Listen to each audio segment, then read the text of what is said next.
En entretien d'embauche, il faut rester concentré jusqu'à la fin parce que tu es jugé de la première à la dernière seconde.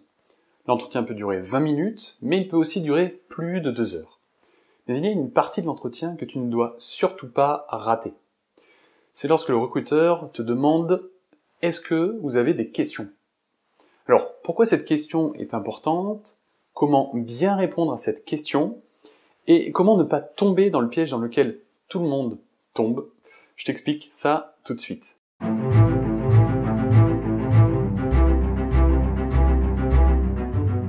Reste bien jusqu'à la fin car je vais te donner beaucoup d'exemples. Alors tu es face au recruteur dans son bureau depuis presque 1 heure. C'est presque la fin de l'entretien et le recruteur te pose la question suivante. Avez-vous des questions? C'est classique comme question, quasiment tous les recruteurs la posent. Il faut t'y préparer si tu ne veux pas tout gâcher à cause de ça. Alors on va voir dans cette vidéo comment répondre efficacement à cette question. Il y a 4 raisons qui poussent un recruteur à te la poser. La première raison, c'est qu'il souhaite savoir si les échanges durant l'entretien ont été clairs pour toi. Durant l'entretien, le recruteur te décrit l'entreprise, le poste, les responsabilités du poste. Il dit beaucoup de choses et donne plein de détails. Sache que très peu de candidats se rappellent des détails donnés par le recruteur. J'estime que tu retiendras environ 25% de ce que le recruteur te dit. Donc, lors de ton prochain entretien, pense à apporter un carnet et à prendre des notes. Et puis, ça fait plus sérieux, mais pourquoi prendre des notes? Tout simplement parce qu'en fin d'entretien, tu vas pouvoir revenir sur ce que le recruteur t'a dit et lui poser des questions. Tu dois absolument faire ça car tu lui montres que tu t'intéresses au poste, que tu es curieux. C'est l'image que tu vas renvoyer en tout cas au recruteur. Et s'il voit que tu reviens sur des détails qu'il t'a donnés en début d'entretien, sa première réflexion sera « Ah tiens, enfin un candidat qui est intéressé par ce que je lui ai dit, et en plus il me le prouve parce qu'il revient sur mes propos et me demande des précisions. » En tant que recruteur, environ 8 à 10% seulement des candidats me posent des questions sur les infos que j'ai pu donner durant l'entretien. C'est très peu, mais ça veut dire aussi que c'est facile pour toi de te démarquer. Si tu poses ce genre de questions, tu fais partie des 10% seulement des candidats qui vont se démarquer. C'est déjà ça. Alors, quelles sont les questions que tu peux poser qui montrent ta curiosité et ton implication? Je te donne plusieurs exemples. Vous parliez il y a quelques instants d'une augmentation de 8% de vos ventes. Cette hausse s'explique de quelle manière? Quels sont les moyens qui ont été mis en œuvre? En tout début d'entretien, vous m'avez expliqué que votre service a connu une réorganisation l'année dernière. Que fallait-il changer? Était-ce pour un motif conjoncturel, structurel?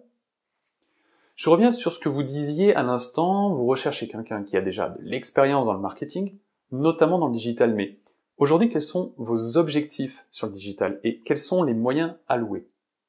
Tu remarques que pour chaque question, je commence par « Vous parliez il y a quelques instants »,« En tout début d'entretien, vous m'avez expliqué », je reviens sur ce que vous disiez à l'instant.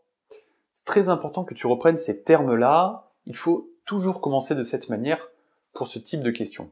Je te rappelle que l'objectif est de montrer que tu as bien suivi ce que le recruteur t'a dit et que tu veux rebondir sur ses propos pour en savoir plus.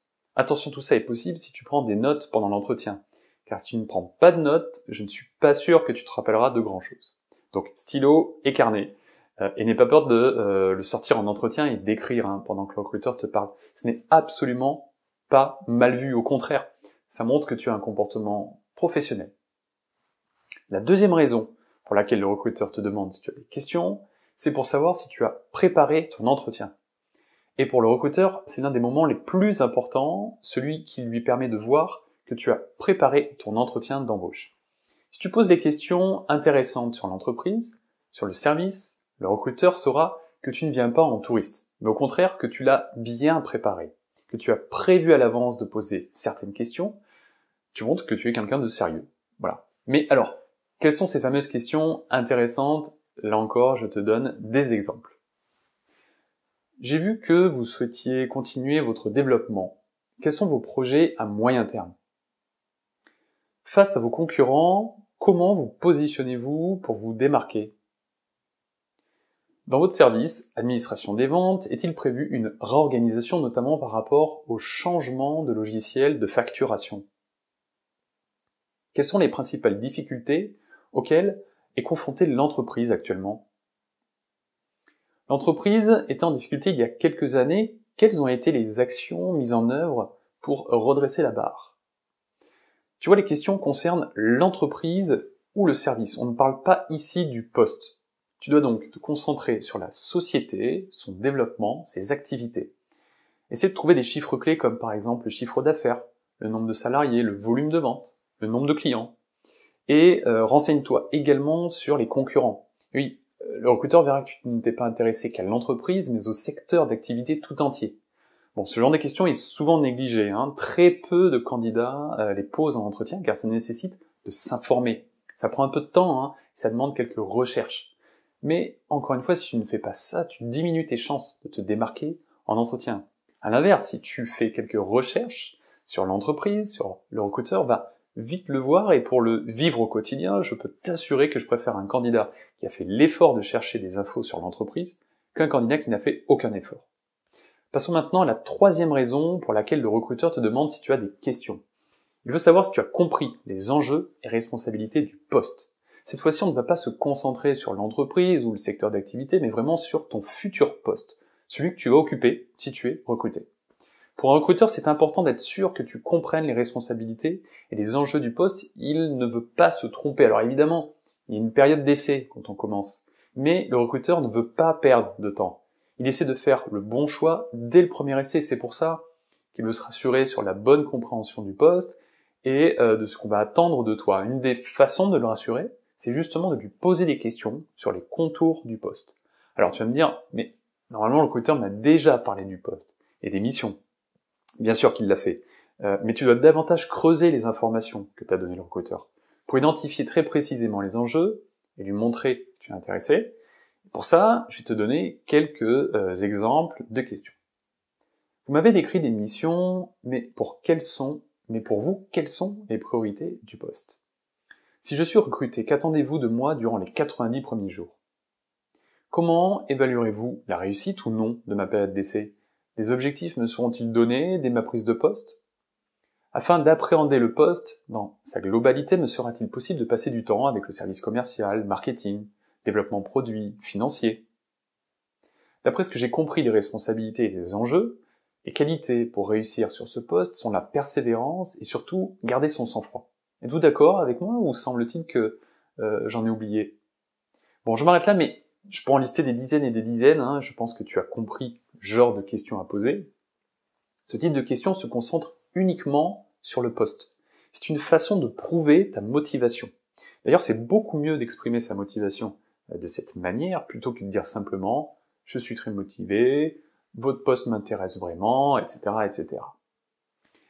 La dernière raison pour laquelle le recruteur te demande si tu as des questions, eh bien cette fois-ci, c'est pour toi, c'est pour toi-même, en tant que candidat. Tu vas pouvoir poser des questions qui permettent de savoir si tu vas te plaire dans le poste ou non. Si l'entreprise t'attire, si l'ambiance semble bonne, si les conditions de travail te correspondent, et c'est le meilleur moment pour te rendre compte de tout ça. Parce que pendant 1 heure, tu parles avec le recruteur des missions, des enjeux du poste, mais peut-être qu'il y a encore des choses que tu ne sais pas, notamment sur les avantages du poste, par exemple. La plupart du temps, d'ailleurs, les candidats en entretien ne veulent pas poser de questions sur les conditions du poste car ils pensent que c'est mal vu. Ils ont peur de passer pour quelqu'un qui est intéressé que par le salaire, les congés, les horaires, etc. Et cette crainte est normale. En entretien, on veut faire une bonne impression. Donc on ne veut pas faire de faux pas, mais voilà, sois rassuré, c'est pas mal vu. En fait, tout dépend quand et comment tu poses ce genre de questions. Commençons par le quand. Ce type de questions se pose en toute fin d'entretien, une fois que toutes les autres questions ont été posées, et pas avant. Ensuite, le comment. Eh bien, c'est simple, je vais te donner des exemples de questions à poser, tu n'auras plus qu'à les apprendre par cœur. Évidemment, ces questions seront à adapter selon le poste de travail. Alors voici quelques exemples. En dehors du salaire fixe, y a-t-il des éléments de rémunération variables, comme un bonus par exemple? Sur combien de mois le salaire mensuel est-il versé? Sur 12 mois ou plus? Concernant les congés payés, les RTT, pouvez-vous me dire comment ça fonctionne au sein de l'entreprise? Y a-t-il des dispositions particulières?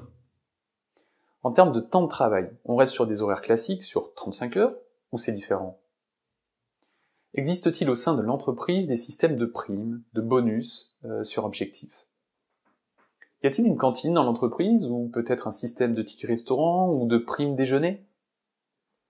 En dehors de la rémunération, existe-t-il des avantages comme un CSE ou des chèques vacances par exemple? Pour un poste de commercial ou de directeur, le poste requiert des règlements réguliers. Vous prêtez un véhicule de service, un véhicule de fonction? En posant ce genre de questions, le recruteur te parlera naturellement de ce qui se pratique au sein de la société, tu en sauras déjà beaucoup. Et ce sera perçu comme des questions légitimes, et non pas comme des questions de quelqu'un qui pense qu'aux avantages. Il y a aussi des questions qui sont liées à l'ambiance de travail, comme par exemple savoir s'il y a une bonne entente entre les membres de l'équipe, si l'entraide fait partie des valeurs de la société. Tu peux aussi demander s'il arrive qu'il y ait des soirées, des dîners au restaurant entre collègues, des apéros. Et selon ce que te dira le recruteur, tu pourras deviner s'il y a une bonne ou une mauvaise ambiance dans l'équipe. La chose à retenir, c'est que tu dois obligatoirement avoir des questions à poser en fin d'entretien. Donc, quand le recruteur te demande « Avez-vous des questions ?», ne réponds surtout pas « Non, c'est bon, c'est clair, j'ai tout compris, j'ai pas de questions ». Ce serait une grosse erreur de répondre ça. Dernier point, est-ce que ça t'intéresse de recevoir chaque jour un conseil sur la recherche d'emploi? Si tu es intéressé, clique sur le premier lien en commentaire. La vidéo étant terminée, il ne me reste plus qu'une chose à te dire. Ciao!